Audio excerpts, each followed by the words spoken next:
Hello everyone, आज जो हम करेंगे वो है a legend of the north land. तो देखो, ये सबसे पहला मेन क्वेश्चन इसके ऊपर ये बेस्ड है कि ये क्या चीज़ है। ये जो है इसको हम कहेंगे बैलेड। तो बैलेड क्या होती है, पहला क्वेश्चन आपको यही बनता है कि व्हाट इज़ अ बैलेड। तो बैलेड क्या है? Ballad is a poem, is a story written in the form of a poem. तो एक स्टोरी होती है written in the form of a poem, जो पोएम के फॉर्म में लिखी जाती है, तो वो होती है बैलेड। ठीक है, पहला क्वेश्चन इसका ऊपर ये बनेगा। फिर पोएट, पोएटिस का नाम, राइमिंग स्कीम, और इसमें जो जो यूज़ हो रहा है आपके पोएटिक डिवाइसेस वो। तो ये सब चीज़ें आपको ध्यान रखनी है। ये तो क्वेश्चन पहले बनते ही बनते हैं कि ये क्वेश्चंस आने ही आने हैं, इनमें से कोई क्वेश्चन जरूर आएगा। ठीक है ना, ये बेस्ड क्वेश्चन होगा। और फिर पैराग्राफ, जिसके ऊपर आपको ऊपर एक पैसेज मिलेगा जिसके ऊपर आपको आंसर्स देने होंगे। तो आपको पूरी पोएम पता होगी तो आप फटाफट से अपने आंसर्स लिख सकते हो। ये पोएम बहुत ईजी है समझने के लिए, इसमें कोई ऐसे टिपिकल वर्ड्स नहीं है जो आपको मुश्किल लगे। तो देखो, हम स्टार्ट करते हैं।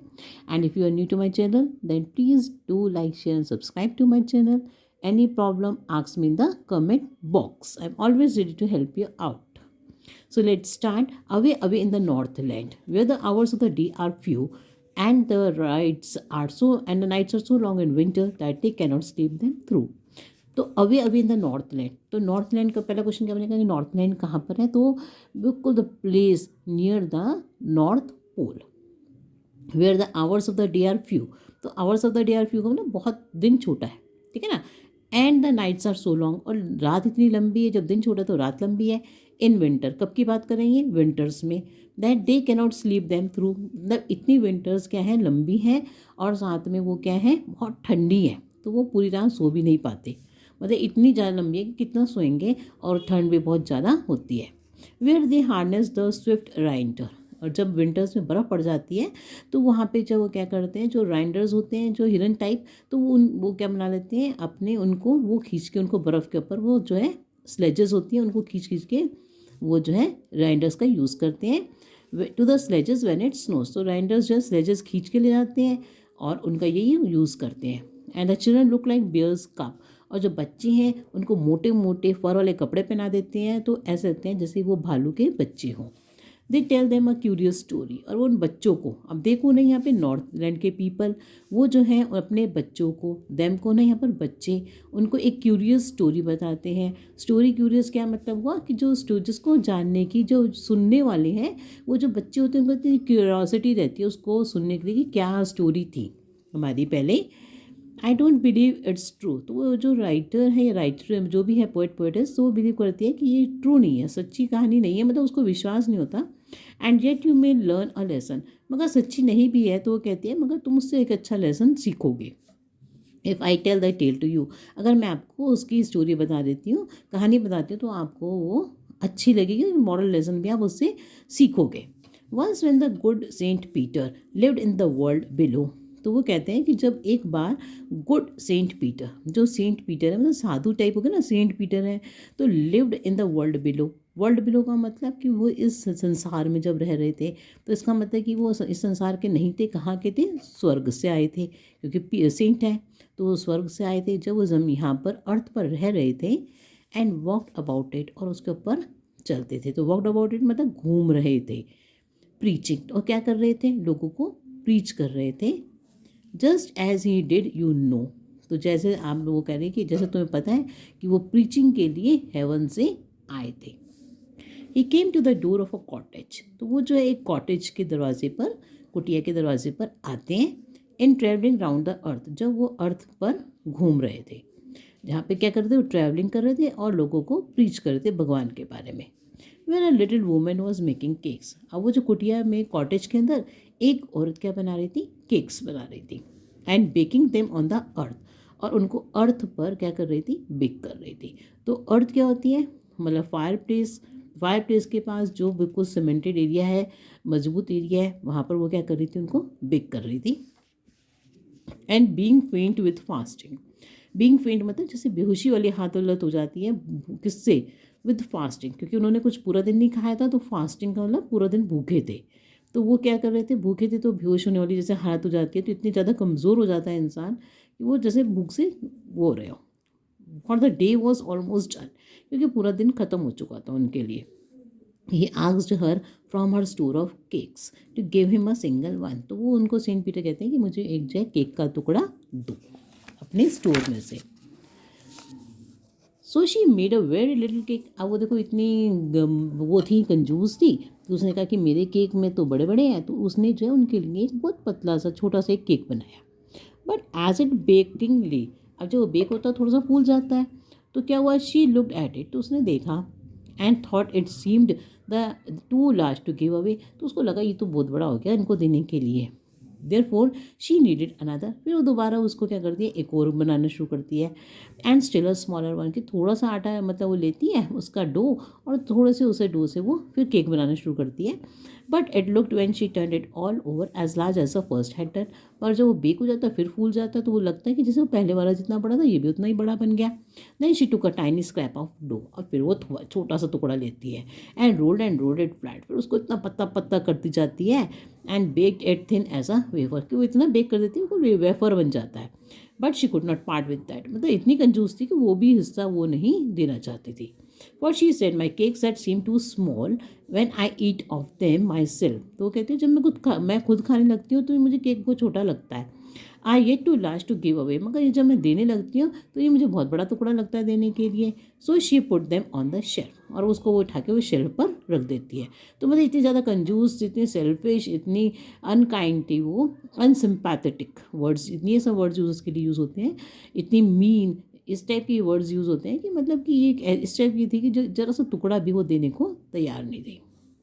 देन गुड सेंट पीटर ग्रू एंग्री, अब वो इतना ज़्यादा मतलब एक तो भूखे थे, मतलब इतने कमज़ोर हो रहे थे कि वो इतने गुस्से में आ गए। For he was hungry and फेंट, क्योंकि बहुत हंग्री भी थे और फेंट होने वाले थे। And surely such a woman was enough to provoke a saint, और इस टाइप की औरत जो बिल्कुल इतना सब कुछ होते हुए भी देने को तैयार नहीं थी, बिल्कुल भी उनको जरा सा भी टुकड़ा, इस बात से सेंट को क्या हो गया, गुस्सा आ गया। And he said you are far too selfish, तुम बड़ी सेल्फिश हो, to dwell in human form, तुम इंसान बनने लायक ही नहीं हो, to have both food and shelter, क्योंकि इंसान को क्या चाहिए होता है, फूड शेल्टर, अपना फूड चाहिए, शेल्टर चाहिए, है ना, और वार्मथ, आग चाहिए, मतलब गर्म रखने के लिए अपने शरीर को, and fire to keep you warm, तो सब चीज़ें तुम्हें मिली हुई है, मगर तुम इस लायक नहीं हो। Now you shall build as the birds too, अब तुम जैसे चिड़िया मेहनत करती है ना, वैसे तुम भी करोगी। And shall get your scanty food, और जो थोड़ा सा खाना ढूंढने के लिए भी, कीड़े को निकालने के लिए भी वुड पैकर जैसे मारती रहती है चोंच, और लकड़ी के अंदर अपनी चोंच को मार मार के उसको एक कीड़ा निकलता है, तो इसी तरह तुम भी क्या करोगी, इतनी ही मेहनत करोगी, by boring and boring and boring all day in the hard dry wood, सूखी लकड़ी के अंदर तुम भी अपनी चोंच मार मार के ऐसे ही खाना निकालोगी। देन अब she went through the chimney, और उसको बोलने का भी मौका नहीं मिलता उस औरत को, और उस चिमनी में से वो निकल जाती है, औरत बन के चिमनी में घुसती है, और उसके सारे कपड़े जल जाते हैं, और जो काले कपड़े, जो उसके कपड़े जल जाते हैं वो बिल्कुल काले हो जाते हैं, जैसे कोयला काला होता है, और वो जो है उसमें से, चिमनी में से निकल आती है एक वुड पैकर बन के। Then she went through the chimney never speaking a word, एक वर्ड भी नहीं बोलने का मौका मिलता उसको। And out of the top flue a woodpecker, वो क्या बन चुकी है, वुड पैकर बन चुकी है। For she was change to a bird, एक चिड़िया बन गई है woodpecker. She had a scarlet cap on her head, अब देखो जो उसने कैप पहनी हुई थी वो बिल्कुल रेड कलर की कैप थी, पर वो कैप नहीं जलती, and that was left the same, वही रह जाती है जलने से। But all the rest of her clothes were burn, और सारे कपड़े उसके जल जाते हैं, black as a coal in the flame, और वो काले रंग के हो जाते हैं, और उसका रंग किस लिए, कि वुड पैकर कभी क्या कर देते हैं, वो वुड पैकर का रंग काला हो जाता है। उसका काला रंग है किसकी वजह से, क्योंकि उसकी जो लेडी थी उसके कपड़े जल जाते हैं, कोयले की तरह काले हो जाते हैं, और वो क्या बन गए, उसके फेदर्स बन गए। And every country school boy has seen her in the wood, और वो कहते हैं ये जो वुड पैकर है, ये हर बच्चा जो है उसको जंगलों में देखता है, where she lives in the trees, जहाँ पर वो पेड़ों में रहती है, till this very day boring and boring for food, और अब तक कि वो यही कर रही है कि अपने खाने को ढूंढने के लिए क्या कर रही है, पेड़ों, सूखे पेड़ों में अपनी चोंच मार मार के निकाल रही है। अब देखो इसके मैं आपको डायरेक्ट क्वेश्चन आंसर्स बता देती हूँ, वेरी इजी पोएम है, इससे ज़्यादा एक्सप्लेनेशन की भी जरूरत नहीं है, जो जहाँ पर होगी मैं आपको बता दूंगी। They and them in the extract respectively refer to the people of Northland and children of the Northland. तो they हो गए people of the Northland and them हो गए children of the Northland. Which of the following statements contain the idea of how of these lines? So पहले देखो option number 1 and 3. The narrator wants to tell people a tale. And third में क्या कहेंगे हम, the tale according to the narrator strange है, क्योंकि वो curious word का यूज़ किया गया, क्यूरियस स्टोरी, क्यूरियस का मतलब स्ट्रेंज भी होता है। It is clear that transferred epithet is the poetic device used for curious story because here story is not curious but it leaves the reader curious, क्योंकि देखो जो क्यूरियस स्टोरी में क्या है, ट्रांसवर्ड एपिथेट का मतलब ये है कि जो ट्रांसवर्ड एपिथेट में क्या होता है, जैसे ये वर्ड है क्यूरियस स्टोरी, तो स्टोरी क्योंकि ये क्यूरियस क्या है, एडजेक्टिव है, तो ये इस स्टोरी के लिए नहीं आ रहा, ये क्यूरियस वर्ड आ रहा है रीडर्स के लिए। तो अगर ऐसा एडजेक्टिव जो है उस पर्टिकुलर नाउन के लिए ना आए, सामने जो उसके आगे लिखा है, पर किसी और के लिए आए, तो ये देन इट इज़ ट्रांसवर्ड एपिथेट। तो ये क्यूरियस किसके लिए आ रहा है, रीडर्स के लिए आ रहा है। नेक्स्ट जो है, besides transferred epithet which other poetic device, तो एलिटरेशन एंड एनजेम्पमेंट। एलिटरेशन देखो कैसे आएगा यहाँ पर, which other poetic devices have been used in this lines. तो देखो इसमें ट्रांसवर्ड एपिथेट के बाद क्या है यहाँ पर, एक है एलिटरेशन है। एलिटरेशन यहाँ पे देखो कैसा आएगा, देखो ये टी टेल द टेल, एक तो है ना ये टी टी आ रहा है इसके अंदर, तो ये क्या हो गया हमारा, एलिटरेशन आ गया इसमें, है ना। और एनजेम्पमेंट क्या है, एनजेम्पमेंट जो है एक लाइन में हम क्या है इसके अंदर, इसमें पूरे में क्या है, जैसे यहाँ से हम यहाँ जा रहे हैं, यहाँ से यहाँ गए, तो यहाँ से यहाँ जा रहे हैं, तो कोई इसमें कोई वो नहीं है, फुल स्टॉप नहीं है, पंक्चुएशन नहीं है, इसलिए एनजेम्पमेंट। नेक्स्ट देखो, complete the statement with one of the options. तो एक ऑप्शन फिर करनी है, तो इसमें कौन सा ऑप्शन आएगा, dash you may learn a lesson. तो although the truth of the tale can not be established, you may learn a lesson. Next देखो, select the sentence in which the word curious. तो curious यहाँ पे किस लिए है, जैसे कि भाई वो रीडर्स क्यूरियस हो गए, तो I am curious to know what will happen next, क्योंकि रीडर्स को क्यूरियस कर देती है कि भाई क्या हुआ बाद में, है ना। अब नेक्स्ट देखो, and being faint with fasting. इसमें क्या है, how does fasting affect Saint Peter. Saint Peter was feeling weak and about to faint, मतलब इतने ज़्यादा, जैसे फेंट का ना बेहोश होने लगता है, इतनी ज़्यादा भूख से वो कमज़ोर फील कर रहे थे कि गिर जाएंगे। What does the expression, the day was almost done. तो he had spend the whole day travelling and preaching. तो पूरा दिन वो ट्रैवल करते रहे और प्रीच करते रहे। नेक्स्ट है, the Saint Peter would, the Saint Peter wanted a single cake reflects which of the following, his frugal way of life। his frugal way of life का मतलब उनको बस जितना चाहिए था थोड़ा ही चाहिए था, वो थोड़ा ही मतलब उनको वेस्ट नहीं करते थे, बिल्कुल उतना ही खाना चाहिए था जितनी उनको नेसेसिटी थी, तो थोड़ा। नेक्स्ट है, select the sentence in which the word faint. He has just started the day's work and already seems faint with fatigue. मतलब वो अभी से कमज़ोर फील कर रहा है फैटिक की वजह से। फैटिक का मतलब ये होता है कहीं किसी हिस्से में जैसे हम दर्द होता है, थकान से हमारी हड्डियों में दर्द होता है वो। The stanza is an example of a quatrain, क्योंकि इसमें 4 लाइन्स हैं। It is clear that alliteration is the poetic device used in the expression faint with fainting, because fa देखो fe ये साउंड क्या हो रही है, फे साउंड इज रिपीटिंग। अगर ऐसे साउंड रिपीट हो रही है बार बार, उसको हम कहते हैं alliteration। नेक्स्ट देखो, then she took a tiny scrap of dough. तो हु इज शी, तो शी कौन है यहाँ पे, हम कहेंगे she is a little woman from whom Saint Peter had asked for cake, जिससे कि सेंट पीटर ने केक मांगा है, because she was very miser. अब देखो अगला पार्ट क्या है, अगले पार्ट में है, why did she take only a tiny scrap of dough.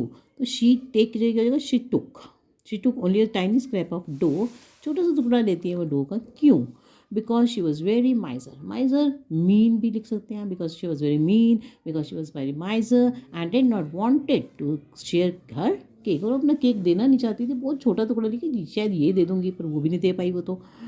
To make the cake look large, तो उसने क्या करा, उसको ऐसे रोल करती चलेगी और भी ज़्यादा जिससे कि वो बड़ा हो सके, पर वो rolled it much too thin, और इतना पतला कर दिया उसको रोल करके। She rolled the cake flat because she wanted to give only a thin cake to Saint Peter. Next है the repetition of the word rolled in line 2 emphasises. 2 बार roll लिखा है, रोल एंड रोल, किसका मतलब हुआ कि वो ये दिखाना चाह रहे हैं कि वो इतनी माइजर थी, कि इतनी कंजूस थी, उसको ही रोल कर जा रही है, इतनी पतला कर देती है कि मतलब देना नहीं चाहती थी, तो छोटे से डो को बहुत बड़ा करने की कोशिश में थी। How much माइजर and selfish the little woman was. तो ये दिखाने के लिए कि वो कितनी सेल्फिश थी little woman. It is clear that simile is a poetic device used in thin as a wafer, because cake has been compared to a wafer using the word as। तो सिमिली में as और like का इस्तेमाल होता है और comparison होता है, तो इसमें केक को कंपेयर किया गया है किसके साथ, वेफर के साथ, और यूज़ किया गया वर्ड एज का। Character trait of she as revealed in the stanza. तो शी का मतलब यहाँ पे कौन है, मीन एंड स्टिंजी। कैसी है वो, मीन है और स्टिंजी है। नेक्स्ट देखो अगले वाले में, then refers to the time, कौन सा टाइम को बता रहे हैं, when the little woman refuse to part with the cake.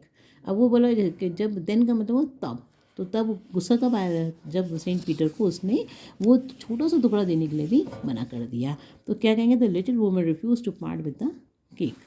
Why was Saint Peter about to faint? Because he was very hungry.